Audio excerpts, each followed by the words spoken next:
Trump is dealing one blow after another to European Union after dropping his tariff bombshell. The US president is on his way to withdraw 20,000 American troops from European soil. Trump is considering reducing America's military presence in Europe by 20%, according to an Italian news agency ANSA, which cited EU diplomatic sources. If implemented, this move would cut the number of US troops in Europe from approximately 100,000 to 80,000. The potential reduction reflects Trump's ongoing reassessment of Washington's commitments to EU security. The US is not global policeman after all. As per sources, Trump has consistently voiced his intention to scale back the US military footprint in Europe during recent discussions with European leaders. One of the sources argued, for those troops who remain, Trump wants financial contributions from European nations, arguing that those soldiers act as a deterrent and the cost should not fall solely on American taxpayers. Earlier this month, Trump urged NATO member states to allocate 5% of their GDP to defense spending, significantly exceeding their current goal of 2%. Trump remarked, they can afford it. Trump also criticized the disparity in support offered to Ukraine, demanding that the EU step up its contributions. He said, we are in there for $200 billion more than the EU. I mean, what are we, stupid? I guess the answer is yes. They must think so.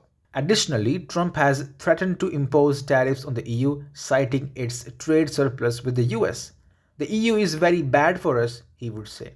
Against this backdrop, European leaders are rethinking their approach to defense and security.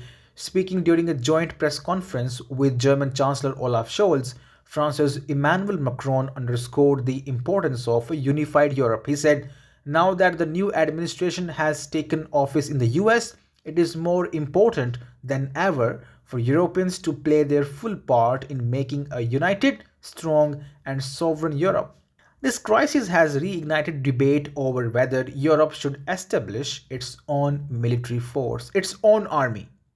Many argue that Europe must urgently act as a cohesive bloc and gain greater independence in matters of security and defense, especially as US support appears increasingly conditional. In recent years, the EU has increased its defense spending, though. Data showed that European defense expenditures had reached a record high of $240 billion 3 years back, marking a 6% annual increase and the seventh consecutive year of growth.